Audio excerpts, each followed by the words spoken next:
Good morning, everyone. Kurt Olfeder here, and this is going to be another video in regards to some of the concepts of Fiore with sword and positions. So recently I had a video that I put out there. It was for the group that I'm with. We were doing a training, and unfortunately had some snow out here. But it got me thinking, how is it that I look at the guards and what these things are? And what do they actually give me? So I decided in this moment to take a second here, and I first going to have some tactical talk, and then I'm going to go through kind of the movements of how I see this and why I think the fight is so fluid regardless of where you go at. I just think this is a little bit more spelled out in the Getty or Fiore's works, because you have positions and then you have the takeaways in which you can do in there. We're going to get to that in a second here. So again, as people know, I mainly operate out of the Getty, although I do look at the Posta and Guardia and the Morgan for cross-references purposes, maybe kind of put some things together that I may or may not be missing. But the big thing about the Getty that I really like is his category of Pulsativa, Instabile for his guard positions. I have this means something to me, and I know everyone's got their own interpretations of it. Mine is that this is talking about a muscular control and body control factor.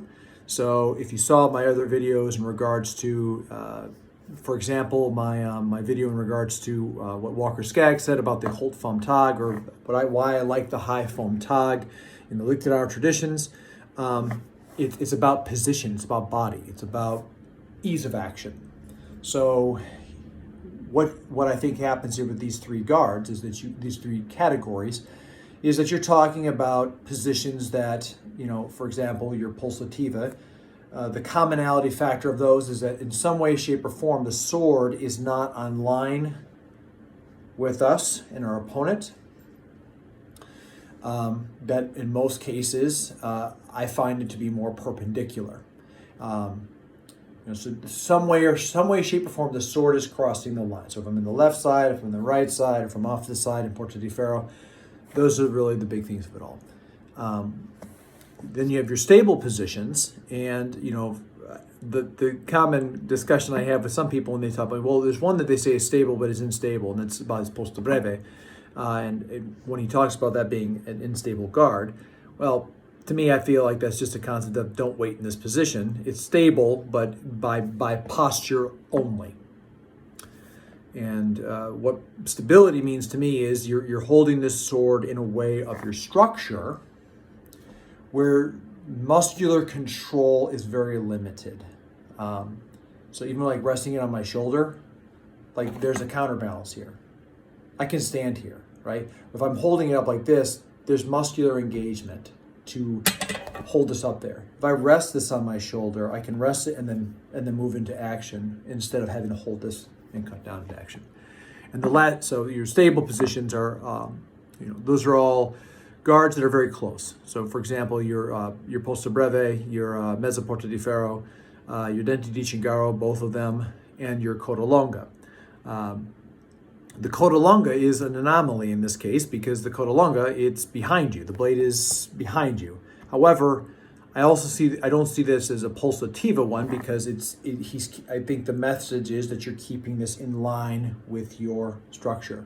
And I can move this thing. I don't have to come out with it. It's here. I can come straight up with this as far as those positions. But regardless, it takes very little because either the sword is resting on the ground or the sword is so close to me that I really don't have to hold much because my structure is holding this in position. And then you have your Instabile. In his Instabile positions, you have the first of them, at least for what it shows in the Getty, is your Posta di Finestra, so the window guard up high, your Posta Longa, your Posta Frontale, your, having a moment here, Bicorno. And these positions are really just another thing where you have to muscle this thing outside of your body. So initially I thought that, the Posta di Finestra, it's within the structure of my body, so this should be stable. But then looking at it, I was like, one, if it's down here, if I'm holding it up, I have to maintain this. So I'm using something. I'm using my body into a position that elongates my movements outward. So what's this do for us? To me, this tells me that you're talking about tactical decisions as someone using these guards. Okay, I'm going against somebody here. Do I want to burn myself out? Do I want to come? Do I want to come at an angle? You have like, how do I want to do this? So I'm very limited and very, very, very limited in some other martial arts out there. But one of the big things that they taught us in BJJ, in Kendo, and then also McMap is conservation and then explosive power in when the moment is right.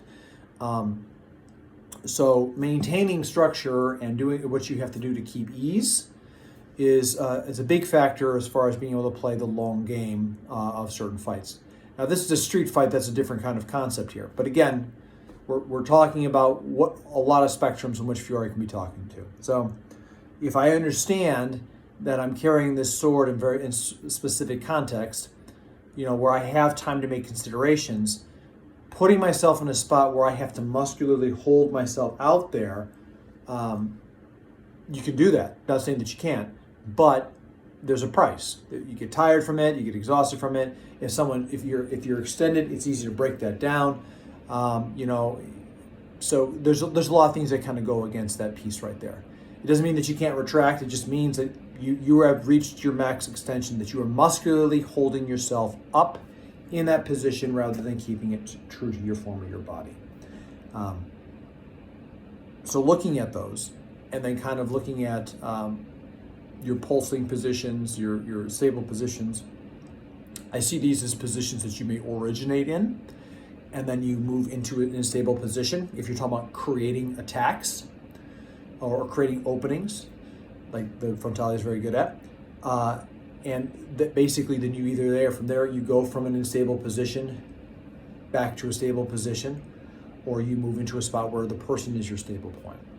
So a lot of tactical talk there, but this has helped me out a big deal right here because ultimately, as I get older, I'm still I still do my best to keep myself in some form of shape, but at the same time too, that diminishes. So eventually it comes down to an energy conservation question. And what are we trying to go here for is when going against an opponent. The last thing that comes to this, so that's all the stuff that I'm considering. But there's the other side of this right here, which comes down to if I'm facing off with somebody. So in many respects, I know a lot of people may disagree with this, and that's totally cool. Pulsing positions don't have to be point positions. You can do a lot of things right here. But what happens in a pulsing position guard is that you have an origin spot that's offline that can go on, that has to move to go online. That takes time. So if a person's approaching in a pulsing guard, I have consideration time. I can look at this. Even if they change it around, even if maybe they're not in Posta and Fiore and they're in front, and instead of just coming forward with this, they decide to come here and they cut off to my left side. Regardless, it doesn't matter. The point being is, you have a spot here. It has to move to go into action, and then retract back or go to another one from there. So again, I think it's useful to look at this right here because it then breaks down into context and categories of, this one's got angles right here, this one here's got point angles on me, right? So that's where your stable guards come into play. It's like, oh, okay, so now you're in line with the person for the most part, or you have the threat of that's your immediate action right there. Your immediate action is much more being online and striking into somebody. That means that I also now have an opening set of plays. So that's what I kind of see with those pieces right there. So when approaching somebody, I look at them immediately and say, okay, are they left or right? How do I close this? Okay, how do I close this? How do I bind this? How do I break this? How do I take action against this person? And also, what type of time am I working with here? Because is it just a straightforward boom, a thrust straight to the face? Or is this, I got a little bit of time here because they're coming around and they may have to move their hands into this position. There's a swinging arc. Just that type of thing right there. So it comes in two forms right there, and that's why I like that so much because it does really shine a lot of light on how do you get this thing into action? And also, what happens to us as far as our strength build up, our energy build up, etc., when we go into that kind of work. So that's the big thing right there as far as guards. And those three categories right there that personally changed a lot about how I saw the fight in general and how I choose to fight in general. The last thing I'm going to talk about here, and this comes down to the two words that he uses pretty interchangeably. That's your Guardia and your Posta. A hypothesis I have on this, because one, I don't speak Italian, but I know some of the manuscripts out there, all they say is they're used interchangeably. Looking at this, it makes me wonder, when they talk about this, are you showing people that, of course, you show people a cutting arc. So when I first started out, I looked at a lot of Meyer, and I was trying to figure out how they cut with this, because I come from an Eastern background. I did kendo for almost a decade. So there's a very specific way that works. So when I came over to Western martial arts, I tried to figure out, how do I get this? I studied a lot of Meyer and looked at those images and see how they can move this way, and that's how I kind of pieced that together. So I understand Hoot and Lager and Hängen, and you have three concepts right there that go off their own way. With Fiore, you have Posta and Guardia, and these two right here I think are very interesting, because ultimately, if I look at these as just being, they're talking about the same thing here, then I feel like I miss a point. I've kind of gotten to a point right now where this is just what works with me. I'll never know. Fiore's dead. We're never going to actually have a book out there. And by the way, encoding and decoding is a thing, so we're never really going to know what he meant by any of this stuff. He's the only one that would ever know about this. Posta, to me, now mean more like what I call swinging nodes.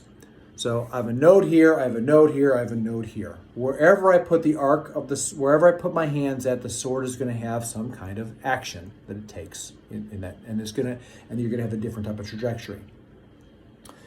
So posta to me are posts. I was like, well, what if posts just mean like a signpost, like a street post, or like, you're on a trail and you have posts that you go through, and I go, I'm going down to Posta Dente di Cingaro. And I'm like, I have to go through Posta, if I'm making this cut right here, I go post, post, post. You're hitting posts. And then Guardia, I see these things as two different facets to teach a tactical discipline. And this right here is one of the reasons why I find that Fiore has a lot to offer when it comes down to tactical consideration. If I'm in a guard up here, and he talks about what each of these guards right here are good for, he talks about what they can do, and ultimately, I think this is to a point. As I'm cutting through my posts, right? I'm following the trail of my posts. I get to a spot where I realize the situation has changed.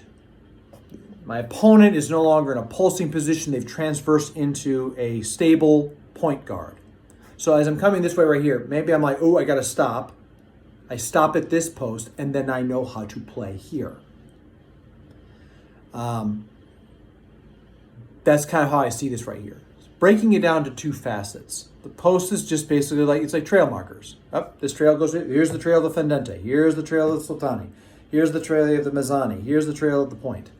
And then ultimately using that as a means to be able to line out and say, here we go. Here's a strike here. So I'm out from this side. I decide to cut into Posta Longa because I'm cutting a left Fendente. But rather than going all the way down, so I go through that teeth to knees kind of concept and bring it off to Porta di Ferro, I decide, I'm staying right here in Posta Longa. And then, as the book says, this is a deceitful guard. Maybe the situation has changed. So I'm going to talk about that like I said, this is more of a talking video. I'm going to demonstrate a little bit of what I'm talking about here in a second. But the main course of this right here is to look at this and break down what the tactical consideration is and what does this allow us in the Western martial arts. So that's the considerations we're going to be talking about here today. I'm going to show you a very basic one how I kind of see this, and again, this is just my mind constantly in the midst of a fight. I'm either trying to set up that consideration, or I'm looking and saying, okay, what's their guard and what is it good for? What does he teach me that this is good for? And then from there, okay, what are the threats? What's my line? How can I close it? How can I conceal this? Okay, so with that, we're gonna kick into the my little demonstration. Okay, so we're gonna start off here with just a series of movements that I talk about as I talk about going through posts, and then how in finding ourselves in different positions transforms a post into a guardia. One of the big things, now this is something that, this is something from Lichtenauer, when they talk about Vornachen Indes, and how you can counter tempo with people that with Nachheis, and you can back out and come right back into the fight, how you can Versatz and retake the first actions. These are all just things that happen no matter where in a fight. So I could be striking, thinking I got this, and all of a sudden, and the person I'm going against is covering, to make sure that they're trying to get at me, whatever, they don't have the options. And then somewhere in the midst of that, I decide to pause for a second, and then I create an opening. So that there is an example of what I mean of how I might be cutting up, and I go to a guardia. So my post stops, and it becomes a guardia. So again, if we're talking about just a basic X configuration cutting sequence, I'm here, I cut across, I cut across, I cut across, I cut across. In all of those are just two fendente, the right and the left. Along the way, you have posta donna to posta longa, to dente di cingaro, to posta donna sinistra, to posta longa, to porta di ferro, and then back up to posta donna. Those, what you have there are 5 posta. And at any point in there, my swinging can be disrupted by somebody parrying me, can be disrupted by someone changing off and maybe closing a line and getting a different position. And I will have to make the consideration of, oh God, I've got to stop, otherwise they're going to take action against me. So this is why I say, if I'm coming through, I'm cutting this way, through, and now I find myself here, I want to come back up with a cut, but then I'm down here in this lower porta di ferro. So to traverse the guards down to this lower guard here, my intention was to come up and keep up this post-to-post type of cutting at somebody, but it doesn't fall into case, right? So now the node ceases to be something that becomes a mindless space for me to pass through. And it becomes this place where I'm in here and I can play and move different directions against somebody. They talk about how this one here is, it's great for, it's got its own thrusts and cuts. It parries and then passes. So you can see right here, instead of coming up and cutting this way, parry, pass, right? So this is where a sequence of actions might be cutting, and I'm down here. They decide to countercut me, parry, pass, right? And that's just the concept of what you get from that guardia. That's one guardia. Another example of this, if we go through the sultani, and depending on what your definition of mezza volta, trutta volta, and volta stabile is when it comes down to the sword, it's going to be different for each person. However, if I'm coming down here and I said sultani, down, sultani, down, sultani, down, sultani, down, sultani, down. This is just examples. Of course, you can just go whoop, whoop, whoop through, but all of those have micro adjustments where I'm coming down and allow myself to get into a space. Maybe I'm not in the exact iconic dente di cingaro, but coming up, and I'm coming back, I'm getting ready to come down from a lower one, you may pass through something that's right there, or you will pass to a post that is close to that guard. So again, I cut up,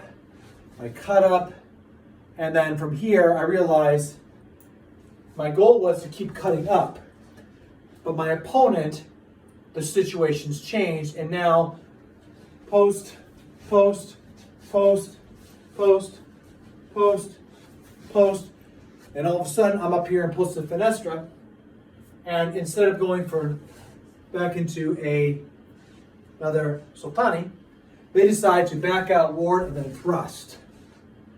Or maybe they decide to back off and they start going to posta longa. Right? So I've cut at them, and now they go long at me with the point. Well, one thing I know about this position here, this posta, is that this is good for the exchange of thrusts, and then it accompanies other actions. So from here, they have the point out, so I can go into utilizing that. If I understand different plays of the plays of exchange of thrusts, because you have two major concepts, you have the exchange of thrusts, and then you can break a thrust. Both are viable. Ultimately, this point has stopped being just a moment where the sword is at, and all of a sudden I stop here, and then I fight a certain way out of it. So those are the two examples I wanted to show here. There's plenty more, but ultimately these actions right here, it's just to demonstrate that, for example, I can come here, I can do this type of soltani, it's the same kind of thing, right? Soltani, soltani, soltani, right? However I want to do it. I'm using that a false edge one. And that just changes up the action. Again, maybe I'm going soltani here. I'm just taking different actions. But then what are the plays that are available to me when I go here? What is this good for? What is this good for? Mindlessness, because I'm creating one action, and then from here, connection. Now I'm on guard. I have to play a different direction. So that's the demonstration I wanted to show here. Again, it's just cutting into positions, but I hope this conveys what I'm saying here in regards to this post and Guardia concept, where if I'm cutting through positions, I'm able to stop that at any point, and I might fix myself to a post that's closest to where my action's at, and then fight out of that. And fighting out of that, what does that mean? Well, to me, fighting out of it means I can't just mindlessly give a tempo right here. Cut, cut, cut, cut. I may come down here. Maybe I'm poking. Maybe I'm working in. Maybe it's turn closer quarters. And that's just the other part of it all. So, and then the other part about this is, as I've gone through this, so you saw in the very first one, I went from a pulsing guard to a unstable guard, because that's the natural of the arc, down to a stable guard, to a pulsing guard, unstable, to pulsing, and all of this allowed for me to be able to find different ways, mechanics in which I could fight out. Maybe if I'm down here, now I'm back into a stable, I'm thrusting at somebody, I'm off to the sides, I'm pulsing at somebody. There's a lot more things I can do here with the turn of the sword, because I can change direction, but I do have time sacrifice.